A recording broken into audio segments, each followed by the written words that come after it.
Mabuhay, Philippine! Ryojun입니다. Annyeong guys, so sa mga hindi pa po nakakaalam, si We Hajun Opa po is my fan meeting tour dito sa Manila on September 15, 7 p.m. at New Frontier Theater. And napakaganda guys ng updated fan benefits for this. Pero bago ang lahat, ito muna yung stage and sit plan. So this is Lodge, worth 4,500 pesos.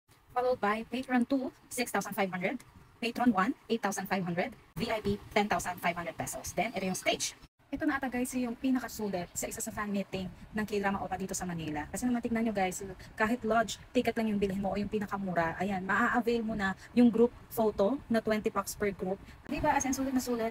And for all sections na yon, kahit anong ticket ang bilhin mo, meron ka ng sure na group photo with Opa, photo card, and high-touch session. And ito pa nga guys, for other sections, meron kang chance na manalo ng signed poster, signed Polaroid, and ito, talagang moment with Opa. So, pag bumili ka ng ticket na Patron 1 or VIP, may chance kang manalo ng on-site fan signing events. So, may autograph ka na ni Opa and makakausap mo pa siya, di ba? And lastly, ito pa.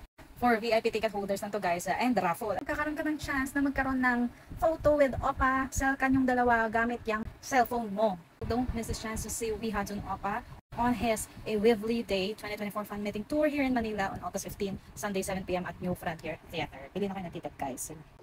마을 기타! 안녕!